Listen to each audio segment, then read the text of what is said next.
Good morning guys. Alas 7 na bumangon si Dawnisa. Musta po kayo dyan? Bukas muna tayo ng bintana.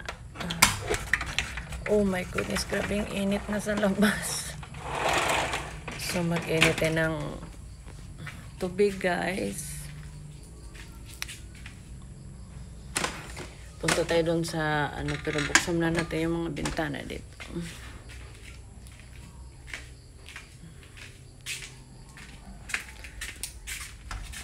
Ang init na guys.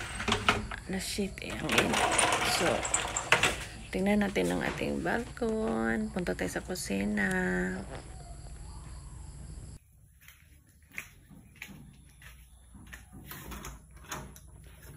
So, tingnan nyo naman ang aking balkon guys.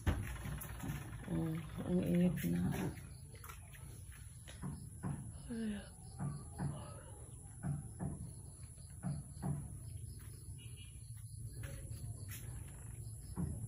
Late ako bumangon guys pag wala si daddy. Ako na kasi mag-isa.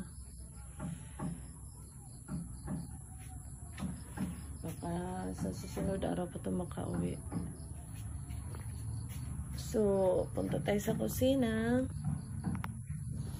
Punta tayo sa likod. Kailangan ko man magwalis mamaya. Baka mamayang hapon na ako magwalis kasi mag-workout ako mamaya. Yun. Doon tayo sa kusina guys.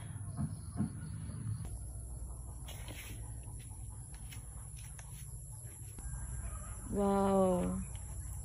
Grabe ang ganda mo. Gandang ganda ko nito guys. O grabe makapamulaklak ko.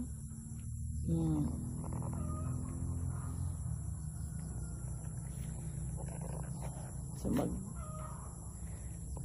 ang ganda sa paningin guys pag ganito ang makikita natin, di ba? Kahit doon sa harap ng balkon, sa gilid ng bahay, sa likod ng bahay, pag ganito ang makikita natin.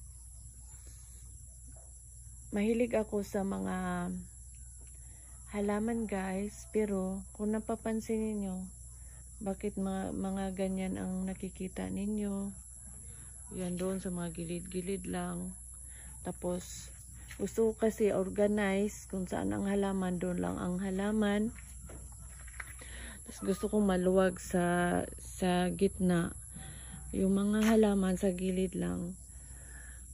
Organize pagkalagay kahit mga halaman guys. Doon guys, may gulay ako doon. Yung talbos lang ng kamote sa labas namin nilagay.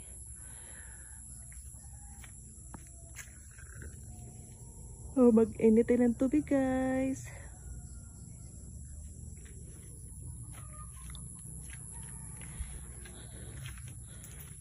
Yung rosol ng tigil sa pamulaklak yan. O, kita ninyo? Diba? Puro lang sa gilid, sa gitna, walang ano. Yung kapayas ko, ang liit ng puno, may bunga na.